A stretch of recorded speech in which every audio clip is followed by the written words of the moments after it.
"Don't come home tonight. I'm having a friend over and need privacy with him." She texted. I said, "No problem." Went to a hotel and called a divorce lawyer. Filed the next day.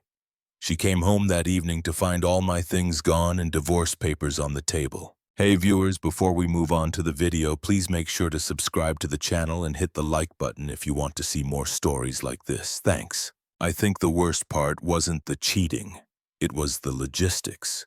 It was the casual administrative way she tried to schedule her affair, like she was booking a dentist appointment or rescheduling a delivery. She didn't even have the decency to sneak around. She just expected me to facilitate it. My name is Mark. I'm 32. Work in logistics, ironically, and for the last 7 years I have been what you might call a high-functioning doormat. Jenna is 30. When we met, she was vibrant, chaotic, and exciting. I was the rock. I was the guy who remembered to pay the electric bill, the guy who made sure the car had oil, the guy who funded the lifestyle she felt she deserved. Over the years, that dynamic shifted. I stopped being the rock and started becoming the staff. The erosion of respect was slow. It started with small things. She'd forget my birthday, then laugh it off, saying she's bad with dates. She'd invite her friends over and make me stay in the den because I killed the vibe. Then came Kyle. Kyle was the new guy at her marketing firm. You know the type. 26. Drives a leased BMW he can't afford. Talks about hustle culture and has the emotional depth of a puddle. For the last 3 months, Kyle was all I heard about. Kyle is so misunderstood. Kyle has such a visionary mind. Kyle thinks you're really stable, Mark. That's sweet. Stable. The way she said it sounded like an insult. Like I was a piece of furniture she'd outgrown but was too lazy to haul to the curb. It all came to a head on a Friday. I had put in a 60-hour week.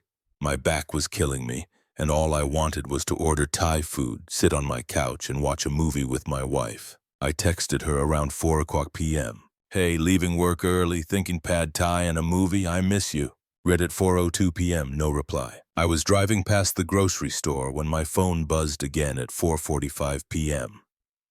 I pulled over to check it, expecting a list of groceries she wanted me to pick up. Instead, I got the text. I stared at the screen for so long the backlight timed out and went dark. I had to tap it to wake it up just to make sure I hadn't hallucinated the words. "Don't come home tonight until late. Kay is having a crisis and needs me. I need privacy with him to talk him through it. He's in a really bad place and I can't have you hovering around making it awkward. Go see a movie or something. I'll let you know when it's safe to come back." I read it 3 times. First, the audacity of the command. "Don't come home. My name is on the deed. I pay the mortgage. I pay the utilities that keep the lights on and the AC running." Second, the gaslighting.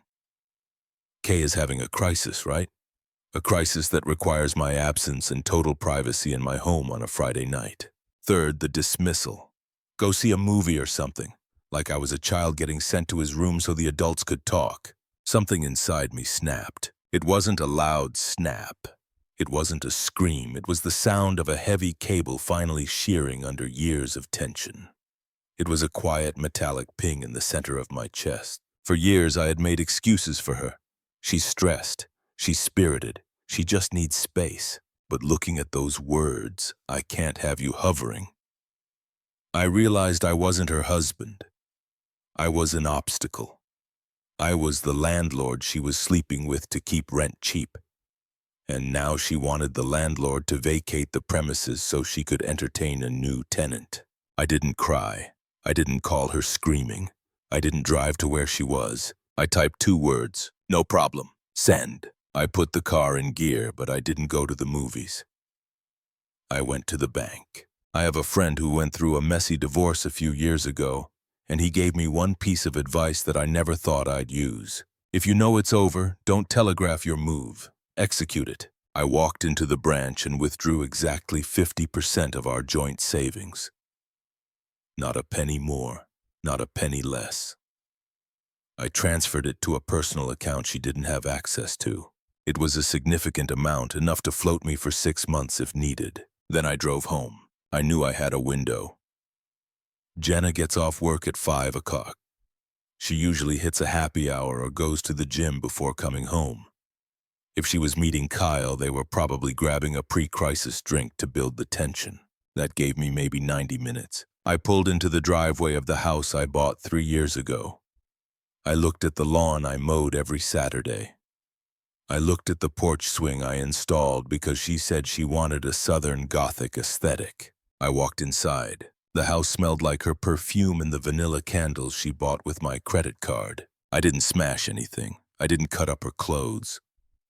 That's what a crazy person does. And I needed to be the sane one. I needed to be the gone one. I grabbed my 2 large suitcases from the attic. I packed my clothes first. Suits, jeans, gym gear.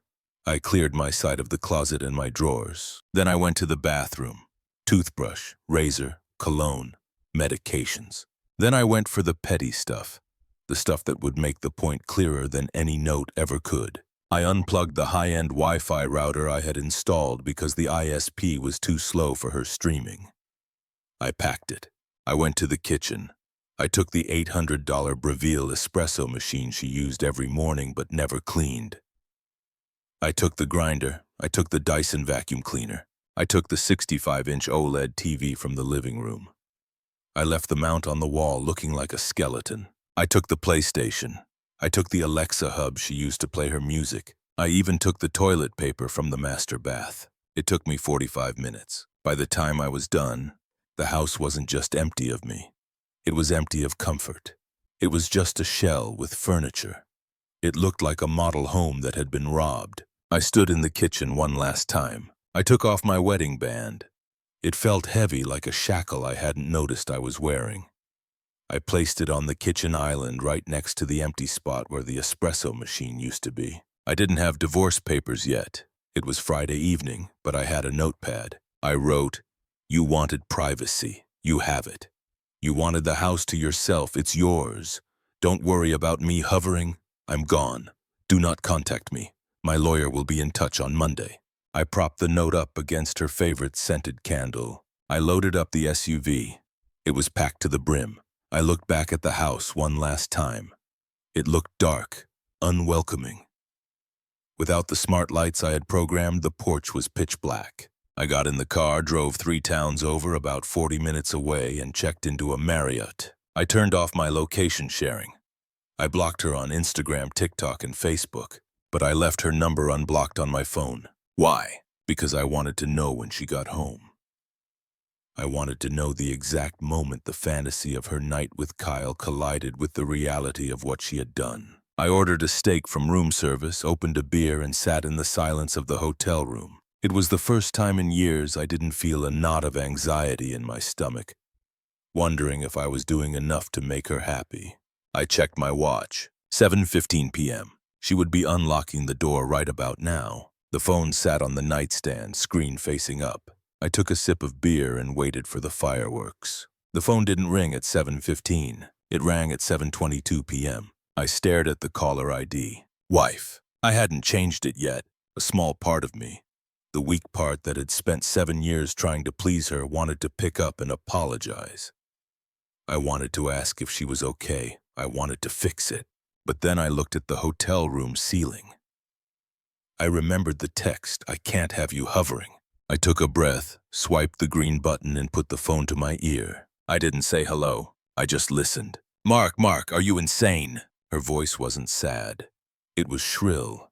It was the voice she used when the waiter brought her the wrong salad dressing. It was pure, unadulterated annoyance. "Where is the TV?" she demanded. "Where is the coffee maker? Is the coffee maker gone?" "Mark, seriously, you took the router. My phone is using data." I sat on the edge of the hotel bed holding the cold beer bottle. "You wanted privacy, Jenna," I said calmly. "I figured you wouldn't want my things hovering around either." "This is childish," she screamed. I could hear the echo in the background. The house sounded empty. I come home after a long week trying to help a friend through a crisis, and I walk into a looting. "You looted our house." "I took my property," I said calmly. "The things I paid for, the things I use. You have the furniture, you have the bed, you have the house for the night. You have exactly what you asked for." "Kyle is here, Mark," she hissed, lowering her voice. likely trying to shield the visionary from the domestic disaster. He's standing right here. Do you know how embarrassing this is? I told him my husband was giving us space, and instead it looks like I'm being foreclosed on. There's a square of dust on the wall where the TV was. Put him on, I said. What? Put Kyle on the phone. I am not. Put him on, Jenna, or I hang up and block you forever. There was a rustling sound, a muffled argument. I heard her whisper, just talk to him. He's having a breakdown. Then a male voice, smooth, confused, and trying to sound dominant. Hey, man. Look, Mark, right? I think there's been a misunderstanding. I'm just going through some stuff. And Kyle, I interrupted. My voice was level. I'm not coming home. Not tonight. Not tomorrow. Jenna sent me a text telling me to leave so she could have privacy with you. So I left. I took my stuff. I emptied the bank account of my share. The house is yours for the weekend. Enjoy the privacy. Oh, and the toilet paper in the master bath. I took that too. Hope you checked before you went. Silence. Wait, Kyle said. The hustle culture bravado was leaking out of his voice. You moved out? I'm filing for divorce on Monday. You guys have a great night. Whoa, Kyle stammered. Dude, I didn't. I'm not. We're just colleagues. I didn't know it was like that. It's exactly like that, I said. Passed the phone back to my wife. More rustling. Jenna came back on, but the tone had shifted. The annoyance was spiked with the first drop of panic. What did you say to him? She snapped. I just clarified the situation, I said. I told him he doesn't have to sneak around. He's the man of the house now. I hope he knows how to fix the water heater. The pilot light goes out if you run the shower too long. Mark, stop it. You're scaring him. You need to come back and bring the router. We can't even watch Netflix. I actually laughed. It was a dark, dry laugh that hurt my chest. Jenna, I'm not tech support anymore, and I'm not your husband anymore. Read the note on the counter. Really read it. I read it. It says you're contacting a lawyer. That's a bluff. You always do this. You get quiet, you sulk, and then you come back and apologize for being passive-aggressive. So just skip to the part where you come home, bring the espresso machine back, and we can talk about your insecurity issues in the morning. She really didn't get it. She was so used to me bending that she couldn't conceive of me breaking. Look at the ring, Jenna, I said. What? The ring next to the note. Look at it. Silence. 5 seconds. 10 seconds. You took it off, she whispered. I'm done, Jenna. You didn't just cross a line today. You erased it. Don't come looking for me. Don't call me. I'll see you in court. Mark, wait. I hung up. I didn't block the number immediately. I placed the phone face down on the nightstand. My heart was hammering against my ribs like a trapped bird. I felt nauseous, I felt terrified, but mostly I felt light. For the next 3 hours, my phone vibrated against the wood of the nightstand. Buzz, buzz, buzz. I didn't look. I watched a movie on the hotel TV. A stupid action movie where things exploded and the good guys won. I drank 2 more beers. I took a long hot shower without anyone banging on the door asking me to move my towel because it ruined the aesthetic. At 11:30 p.m. the buzzing stopped. I finally picked up the phone.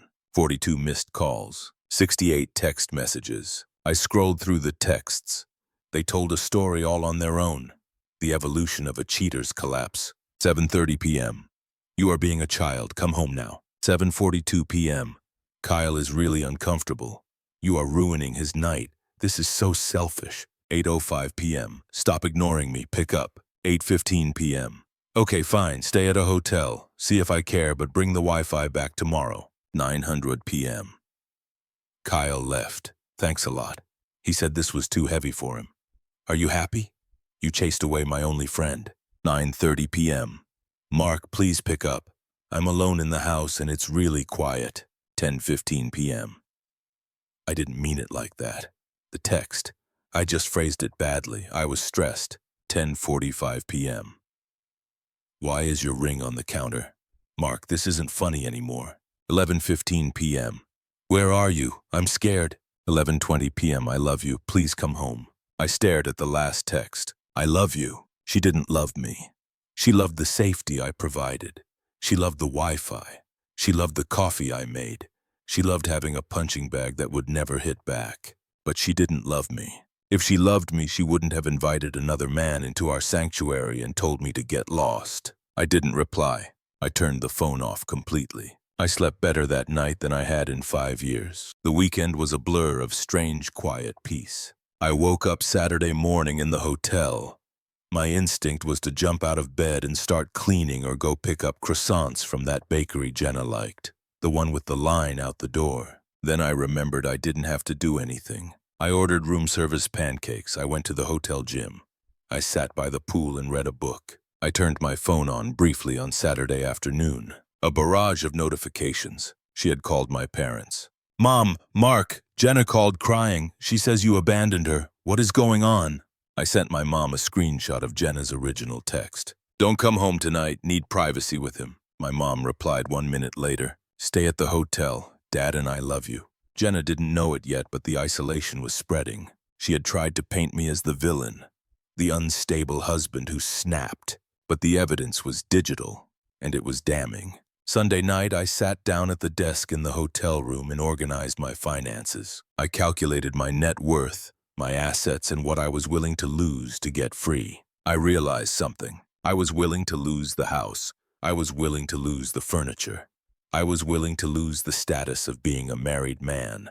The only thing I wasn't willing to lose was my dignity. I had retrieved it from the trash on Friday afternoon, and I wasn't giving it back. Monday morning, 9 a.m., I walked into the law office of a woman named Sarah, a divorce attorney my friend had recommended. She was sharp, terrifying, and expensive. I sat down, slid the screenshot of the text across the desk, and told her everything. She looked at the text, then at me. "In this state," Sarah said, "infidelity doesn't always impact the division of assets heavily. However, abandonment of the marital home can be tricky if we don't frame it right." "I didn't abandon it," I said. "I was evicted. Written notice." I tapped the text. Sarah smiled. It was a shark smile. "Fair enough. What do you want, Mark?" "I want a clean break. We sell the house, split the equity, no alimony. She makes as much as I do, and I want no contact." "Done," Sarah said. "We can file today. We can have her served by Wednesday." "Do it," I said. I left the office feeling 10 pounds lighter. I walked to my car, shielding my eyes from the sun. I turned my phone on. A voicemail from Jenna. Timestamp 20 minutes ago. I played it. Her voice was cracked, broken. She sounded like she hadn't slept. "Mark, please, I went to work today and I felt sick. Everyone is asking where you are. I told them you're on a business trip. Please don't tell people what happened. We can fix this. I'll block Kyle. I'll do whatever you want. Just come home. The house it feels dead without you." It wasn't an apology for hurting me. It was a plea to stop her own discomfort. She wanted the staff back because the mansion was crumbling. I deleted the voicemail. I wasn't going home. But I did have one more stop to make before I disappeared completely. I needed to pick up the rest of my mail and close the final loop. I drove toward the house at 11:30 a.m. I knew Jenna would be at work. She never missed a Monday. She had a team meeting at 10 a.m. that she claimed was the linchpin of the company's success. The house looked the same from the outside, but walking up the path it felt alien. It was just wood and brick now. The emotional mortar held nothing together. I used my key. I half expected her to have changed the locks, but that would require effort and logistics. 2 things Jenna outsourced to me. Inside, the silence was heavy. The air was stale. I walked to the kitchen. My ring was exactly where I left it on the island, though it had been moved slightly as if she had picked it up and put it back down. The note was gone. In its place was a new note, written on her heavy cream-colored stationery. "Mark, please don't throw 7 years away over one stupid text. I was overwhelmed. I made a mistake. I'm sorry. Please just talk to me. Love, Jay." Overwhelmed. The catch-all excuse. I didn't touch the note. I went to the small home office in the back. I grabbed the file box with our tax returns, the deed, and my passport. I checked the mail slot, mostly bills addressed to me. I took them. I was walking out when I saw it. On the dining table, there was a framed photo of us from our honeymoon in Maui.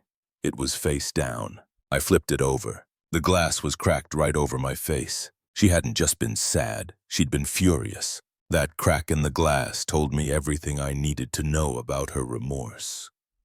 She wasn't sorry she hurt me. She was angry I had revoked her access to me. I left the house, locking the door behind me. I tossed the keys through the mail slot. A final surrender of access. 2 days later, she was served. I didn't see it happen, but my lawyer, Sarah, gave me the play-by-play. A process server caught her walking into her office building. Public, humiliating, undeniable. The reaction was instantaneous. My phone, which I had kept on silent, lit up like a slot machine. "Jenna, divorce? Are you serious? You're serving me at work? This is insane. You're destroying us over nothing. I'm going to fight you on everything. You want a war? You got one." The sad, remorseful wife act had lasted exactly 48 hours. Now the real Jenna was back. The one who needed to win. I forwarded the text to Sarah.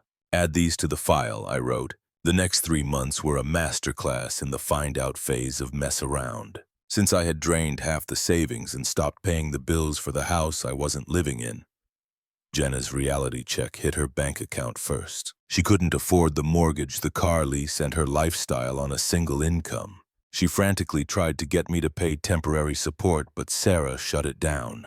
"Your client evicted my client from the marital home to facilitate an extramarital affair," Sarah told her lawyer. "He is not obligated to subsidize the venue of his own betrayal." Jenna's lawyer, a tired-looking man who clearly wasn't getting paid enough for her drama, advised her to settle. We agreed to sell the house. I saw her one time during the process. We had to meet with the realtors to sign the listing agreement. I walked into the conference room. I was wearing a suit, not because I had to, but because I wanted to look sharp. I had lost 15 pounds since leaving.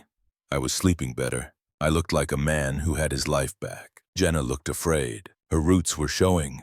Her outfit was wrinkled. She looked like someone who had been trying to hold water in her hands for 90 days. When I sat down, she wouldn't look at me. "Mark," the realtor said, sliding a document across the table. "We just need a signature here." I signed. "Jenna." She stared at my signature. Then she looked up at me. Her eyes were red-rimmed. "How can you be so cold?" she whispered. "Did I mean nothing to you?" The realtor looked uncomfortable and pretended to check her phone. I kept my pen. "You meant everything to me, Jenna. That's why it worked. But the minute you sent that text, you told me exactly what I meant to you. I was an inconvenience, and I solved that problem for you. I removed the inconvenience. I was just—" "Don't," I said softly. "Don't rewrite it. You invited another man into our bed. You told me to leave so you could do it. The only tragedy here is that you picked a guy who ran away the second things got real." Her face went pale. The mention of Kyle was a low blow, but necessary. "He didn't run away," she lied. "I ended it." "Sure," I said. "That's why he's posting stories with a 22-year-old fitness instructor in Cabo right now. I have mutual friends, Jenna." She flinched as if I'd slapped her. I stood up. "Sell the house. Send me my check. Goodbye, Jenna." I walked out. I didn't look back. The house sold quickly. The market was hot. We split the equity 50-50. It was a nice chunk of change, enough for a down payment on a condo in the city, closer to my work, closer to the nightlife I had avoided for years because Jenna hated the noise. Jenna didn't fare as well. Because she had refused to downsize her lifestyle while the divorce was pending, she had racked up significant credit card debt. Her half of the equity went almost entirely to paying off Visa and her lawyer. She moved into a rental apartment, a downgrade as she would have called it. I heard through the grapevine that she tried to spin the story. She told people I was abusive, that I was controlling, that I abandoned her during a mental health crisis. But the text message, that damn text message, I never posted it publicly. I didn't have to. I just showed it to the 3 or 4 key people in our social circle who asked me what happened. She sent me this. I did what she asked. The rumor mill did the rest. People aren't stupid. They know that "I need privacy with him" isn't code for a book club. Friends she thought were hers slowly drifted away. They didn't want to be around the drama. They didn't want to choose sides. But when one side is a quiet guy rebuilding his life, and the other is a chaotic woman screaming about victimhood while dating 3 guys in a month, the choice makes itself. 6 months after the divorce was final, I was at a coffee shop downtown, a new place, not the one with the line. I was waiting for a date. A woman named Sarah, not my lawyer, thankfully. She was a pediatrician, kind, laughed at my jokes, and never once asked me to leave my own home. I was sipping my black coffee when I saw her. Jenna. She was in line arguing with the barista. Oat milk. This is almond. I can taste the difference. Do you know who I am? She looked tired, harder. The chaotic energy that used to be fun now just looked bitter. She turned and saw me. She froze. She looked at my suit. She looked at the calm, easy way I was sitting. She looked at the lack of a ring on my finger. For a second, I thought she was going to come over. I saw her take a step. Then the door opened. My date, Sarah, walked in. She was glowing, smiling. She walked right up to me, kissed me on the cheek, and sat down. Sorry I'm late. Traffic was a nightmare, Sarah said, beaming.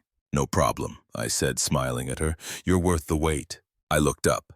Jenna was watching us. She looked at Sarah, who was beautiful, successful, and clearly happy to be there. And then she looked back at me. The realization hit her face like a physical blow. The realization that I wasn't just gone. I was better. She wasn't the main character anymore. She was just an extra in the background of a scene she used to direct. She grabbed her almond milk latte, put her head down, and walked out the door. I turned back to Sarah. Who was that? Sarah asked, glancing at the door. Nobody, I said, just someone I used to know. I never heard from Jenna again. I kept the screenshot of the text, though. I keep it in a hidden folder on my phone, not to hurt myself, but to remind myself. To remind myself that self-respect is a quiet thing. It doesn't scream, it doesn't beg. It just packs a bag, says no problem, and walks out the door. And it never ever looks back. Thanks for watching. Make sure to subscribe to the channel and hit the like button. What do you think about this story? Share it in the comments.